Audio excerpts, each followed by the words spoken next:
Sometimes I feel like EDs might be hesitant to start creating a plan because it puts them in a vulnerable position to say, hey, I want to leave my job as an executive director. How do I do that in a mindful way? Because I have to give, 6 months notice, 12 months notice, or whatever is reasonable for the organizational size. So I don't know. Have you seen that as well? I think that's one of the reasons why we don't see succession planning happening or that transitions happen well, because there is this fear that if I put this out there too early, could I be putting myself on the chopping block?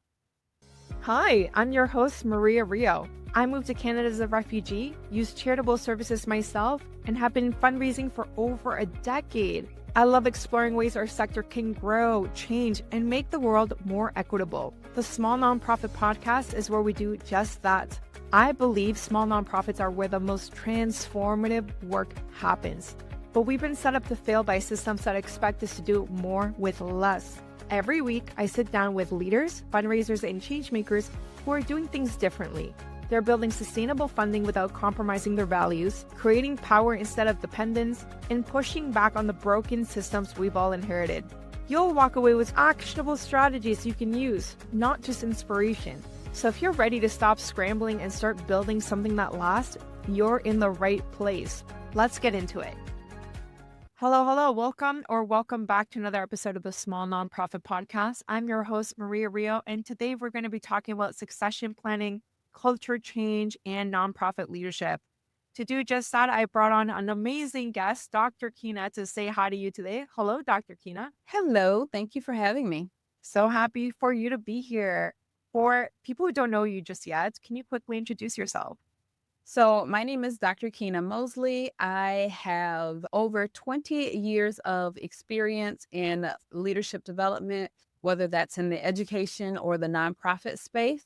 I also am a college instructor and I travel the country providing leadership development and working with organizations on making sure that they have the human capital to keep moving their organization forward. I am the CEO and Chief Transformation Officer of Momentum Leadership Group, where we provide organizational improvement and leadership development solutions for mission-driven organizations and educational programs.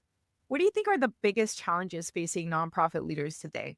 The biggest challenges facing nonprofit leaders are often the same challenges that we're experiencing in every organization right now. And that is, how do we succession plan? A lot of our organizations are still trying to kind of come out of the pandemic and find the new normal and recovering from the many shifts that are happening in leadership. Lots of executives, CEOs, executive directors, and others retired during the pandemic, or there was also organizational shifts and restructuring. And as a result, you kind of create that domino effect that sometimes means that either we're pilfering from other organizations or the individuals that we've kind of moved up in our ranks may not have all of the skills necessary to completely move the organization forward. And so just really trying to make sure that we have the leadership development in place, but also that we're able to do it in a way that doesn't drain the budget. I'd love to get your thoughts around succession planning specifically, because for me, I've seen that go wrong so many times where it's like, now this board member is the ED, or now this person who has very limited experience in any sort of leadership position is now my boss, right? So I wonder, is it better to look for an external person to become the ED or to train someone up internally? Any thoughts around that? It depends. And oftentimes that is my response for a lot of things because there are so many variables that need to be considered. If you have someone internally that would be a great fit and can move the organization forward, why not hire internally? But if you need fresh insight, if you need fresh vision, if the people that are on the team are not quite what the outgoing executive director or the board is really looking for, then you're probably going to need to look outside. However, the biggest thing that I see that trips organizations up is the absence of a succession plan and not planning far enough out in advance. The succession plan can work well internally if you have a long runway. And so I have seen, like you said, a lot of organizations that just don't do it well. But I've also seen an organization that will plan it out like a year in advance, and everyone is clear on what the next steps are going to be. So once that happens, there's no lag time, there's no challenges. It really works smoothly because the process has been evolving over time. I don't think I've ever seen a succession plan. What's in it? So, first of all, don't think about a succession plan like a standard operating procedure or a handbook or anything like that. The succession plan is really what are the next steps that are going to occur to fill a position? What are our timelines? Who needs to be involved? What does that process look like? And so it may include the initial hiring or identification of the next person. That could include an external search or an internal search. Oftentimes it starts internal and it may go external. It includes a timeline for what things are going to occur when. It talks about how the board is going to be involved. It talks about how the outgoing executive director is going to transition workload and responsibilities. But also the most important part is that it includes the development pieces that are going to happen for that individual to get up to speed so that once the official transition occurs, that person is 100% ready to fill those shoes. Sometimes that succession plan also include the outgoing person will continue to mentor or be available for support for a certain period of time, whether it's 3 months or 6 months or even a year, depending on the scope of responsibility.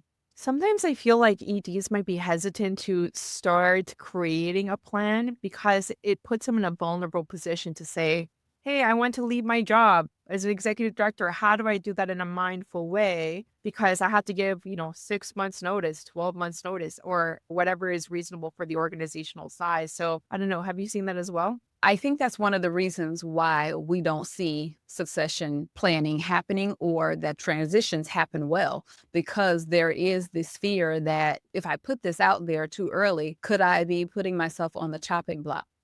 Most often, when it happens really well, it's because someone is going to retire, right? So they have nothing to lose. But ultimately, it's about relationship. If you have a good relationship with your board, then you can have that conversation with them. If you are in a place where you have a strong budget, the beauty of this is the executive director really does hold most of the cards because the executive director knows what the budget looks like.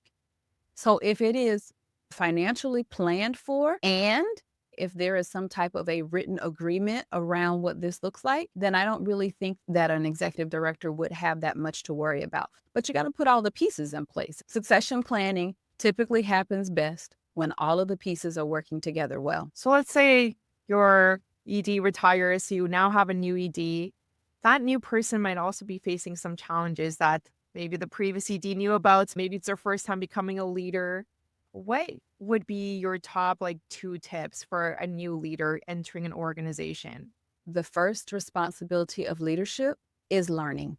You need to be observant about everything connected to your position and your organization, including what's happening in your community that you serve, the community that you are physically in. You need to be studying all of the stakeholders. You need to understand all of the unwritten rules, all of those things that make the organization move and flow or even bottleneck that are not written down anywhere, so that whenever you are communicating or whenever you are making decisions, you are doing it from an informed place. There's nothing worse than standing up before your team and making an announcement, communicating a decision, sharing a new initiative, and you don't have all of the cards. The other thing that you need to do is you need to do a deep dive into all of the documentation. Before you enter the position, you ask for board meeting minutes from the previous year, organizational archives that you're looking at, mission and vision. If you have any grants, which most nonprofits do, you want to see all of the grant documentation. You want to look at the organizational chart, all the job descriptions, salary, and compensation of all employees. You want to unearth all of the things possible and digest all of that information. So when you walk in the door, you at least have a foundation to stand on. You need to start before you enter the building so that when you come in, you know who are the people that you got to meet with right away. Who are the people you need to have conversations with? You're already clear on what questions you want to ask, and you can then start to move forward based on those foundational elements. I think a lot of our listeners will be very familiar with what makes a good leader, right? Like what makes a good executive director. But are there things that you see as a constant of what makes someone who has potential but isn't there just yet? There's a couple of things. I think there is a measure of confidence that has to be considered. There's this idea that in leadership, and let me say it's a false idea or false mindset, that you need to go in knowing everything or making all of the right decisions. People are looking for authenticity, not perfection. And I always tell my clients that perfection is not the goal, progress is. And I think it's important that even though you understand all of the things about leadership, it's very important that you remain open and flexible. And most often, when I am meeting with leaders, I find that the higher up the org chart, the further along you are in your professional leadership journey, the more closed off people can tend to be, the more set in their ways people tend to be. And I think that leads to many problems in many areas. What about change management specifically? So, if you're a new ED, you probably don't want to start firing people right away, even though sometimes the board is saying, hey, we need you to do this, the budget, blah, blah, blah, right? So, like, what are some things that new leaders can do to approach change management without burning their whole reputation on day one with the whole organization? Learning is the first responsibility of leadership, right? So I go into an interim position and the executive director passed away suddenly. So of course there was no time for transition. That nobody expected. She wasn't even sick. So there was no reason for any of this. But nonetheless, she did have an open relationship with her board. And as I come in, actually, they started having meetings with me right away. And I was not able to fulfill the role or step into the role for about a month. The first meeting we had with the full board was they identified two problematic personnel that the executive director was aware of the problems and had communicated her desire to either deal with the issue or to let them go. One of them, they wanted me to let go immediately. And I was like, whoa, that's a lot.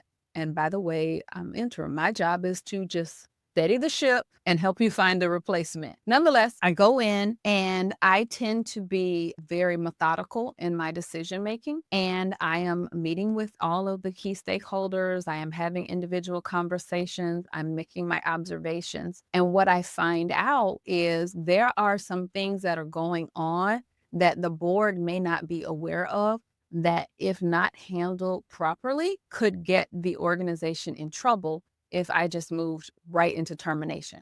Number one. Number two, the organization was small, and so we didn't have enough people to compensate for the absence of that position. So I created a plan and I had a conversation with the board, and that's what I think is necessary. But we have to be very careful because when you move too fast, you often miss steps. So you want to make sure that you're doing your due diligence and you are unearthing all of the things that you need to unearth about a particular situation, that you bring the right people to the table so you're not making decisions in isolation and absent of the necessary tools and individuals to move this forward, because you make the change, but now that you've made the change, you need people to carry it forward. So I say, do your due diligence and learn. Come up with a plan, include the right people at the table, but don't take your eye off of it. Whatever changes you've made, you got to make sure that you continue to evaluate and recalibrate when necessary. And oftentimes we make a decision, we put things into play, and then we walk away, we move on to the next thing. But somebody's got to be responsible. If it's not the executive director, who is your designee that is going to make sure that this thing continues to move in the way that you intended it to move? I feel like for many executive directors, they just assume, oh, the board knows best because they've been here longer. And they don't take the time to listen to their own gut and go through the process of identifying, is this the right decision at this time? And honestly, in this particular instance, the conversation was had with me absent of the HR representative. And so my question to them was, what documentation does HR have or what's on file? And they weren't able to answer all of those questions, which also said to me, red flag, they didn't, as the board, didn't have all of the information. And so I went to HR and HR is like, here's some additional information and here's where we are. Thankfully, I had access to the former executive director's files and emails. So I was able to unearth the things that I needed to support what became a performance improvement plan as opposed to a termination. When someone is skilled and knowledgeable in not just leadership, but in how you are supposed to fulfill your job, then it's tricky to be able to, as my grandfather would say, to pull the wool over their eyes. And so, because I was able to see it from both the ED perspective and the perspective of having formerly been in that position, I also knew what to look for, what to ask, and we were able to make the decisions that we needed to make. Okay, you've already shared a lot of really amazing good tips with us. But I want to ask, are there any actionable things that you would say to the listeners to start doing when it comes to succession planning, change management, or just their leadership overall? I think, first of all, as it relates to succession planning, if you are thinking about the exit, then you need to make sure that you're thinking about the timeline and how that's going to impact the organization. And make sure that your mindset is such that you are setting yourself up for success while you're also setting the organization up for success and not looking at it from a place of job insecurity. I think as it relates to leadership in general, what I would say is to make sure that you continue to remain open and that you continue to be flexible. Be careful that you don't get stuck because you can't keep up with all the things. Maintain a level of openness so that you don't become stagnant and then become irrelevant. And then I would also say, never stop learning. Never stop learning about leadership, never stop learning about people, and never stop learning about your industry. That is what is going to continue to position you for success, but that's also what's going to continue to position you to be competitive when you're looking for additional funding. When you can talk about how the organization is improving its operations and it is strengthening its leadership and it has a succession plan in place and all of those kinds of things, that lends itself to a stronger application process. And you can talk about how ironclad your systems and your team members are, that really shows your program is worth investing in. And the final thing I would say is make sure that your mission doesn't move forward without the people that are in the building, without the people that are on the org chart. And so you should also be highlighting the great things that are happening with them so that others want to be a part. That's the secret, unspoken part of recruitment that I don't think we pay enough attention to, as well as that part of marketing and brand enhancement that we need to make sure that we are really, really focusing on in a subtle and intentional way. Okay, I'm sure people are going to want to continue the conversation with you. So, where can they find you? So I am on LinkedIn, Instagram, and Facebook. I'm also on TikTok. I am on all those places as Dr. Keena, DrKeena, no dot in the middle there, as well as on the internet at drkeena.com. And if you message or inbox me the word podcast, then I will send you access to my resource guide, 24 Ways to Make Your Mark as a New or Aspiring Leader. I love that. Thank you so much for joining us today. Thank you. And thank you all for listening to another episode of the Small Nonprofit Podcast. Like always, if you want to see our lovely faces, you can do that on YouTube like, comment, and subscribe over there. But I hope you got a lot out of this and that you're going to take Dr. Keena's advice. So apply that to your leadership. Check out what you have in mind already for your succession plan, and let's create a stronger sector together. That's it for today's episode. We'll see you next time. Thank you for listening to another episode of The Small Nonprofit. If you want to continue the conversation, feel free to connect with our guests directly or find me on LinkedIn. Let's keep moving money to mission and prioritizing our well-being. Bye for now.